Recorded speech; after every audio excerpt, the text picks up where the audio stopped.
imekuwa changamoto sana katika zahanati yetu hii, kituo cha afya, wamama wajawazito kutozwa fedha kwa ajili ya kuanza kliniki, shilingi 20,000 mpaka 40,000. Sasa hili ndio tumeshindwa kulielewa wananchi wa Burega kwamba hawa wamama wajawazito ni kwa nini tunapowapeleka tunatozwa mpaka fedha ili kuanza kliniki. Ndio nilitambue hili kwamba yawezekana tunaweza tukawa tunalaumu wahudumu wetu wa kituo cha afya, kumbe huu ni mpango wa taifa wa afya. Ndio maana nikampigia mpaka simu mheshimiwa diwani na mwenyekiti wa halmashauri kwamba nimepeleka mke wangu pale kituo cha afya ila nimeomba 20,000. Hili liko sawa? Lakini baada ya kunijibu kwamba haliko sawa, hatukuona badiliko kwamba madaktari waliacha kuchangisha hizo fedha, watu wanarudi zaidi ya 30 kwamba hawana hela. 30,000, 20,000. Ukienda na mimba ya mwezi mmoja uchangie 20,000, madaktari ndio wahudumie.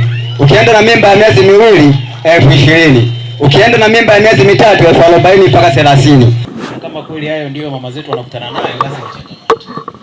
Lakini tunatambua sera ya afya mwaka 2007 inatuelekeza wajawazito, watoto chini ya miaka 5, wazee wenye umri wa miaka zaidi ya 60 na wasio na uwezo na wenye magonjwa sugu, hawa wote kwa mujibu wa sera wanatibiwa bure. Na Mheshimiwa Mkuu wa Mkoa, kwa mkoa wako wa Geita maelekezo ni hayo. Na kwa lugha hiyo Stadi Kondemo, nikupe pole kama haya yanakuta katika kituo chetu. Sasa nielekeze Mheshimiwa Mkuu wa Mkoa, kwa vituo vyetu vyote vya kutolea huduma ndani ya mkoa wa Geita lazima tuendelee kusimama na sera ya afya inavyotaka ya mwaka 2007, huduma za wajawazito, watoto wachanga chini ya miaka 5, lakini vile vile wazee zaidi ya miaka 60 wasio na uwezo na wale wenye magonjwa sugu wote wanatibiwa bure. Vyote vile ni bure. Na mimi nielekeze kwa vituo vyetu na zahanati, mzingatie maelekezo hayo ambayo ndio sera na maelekezo ya serikali ya Dr. Samia Suluhu Hassan.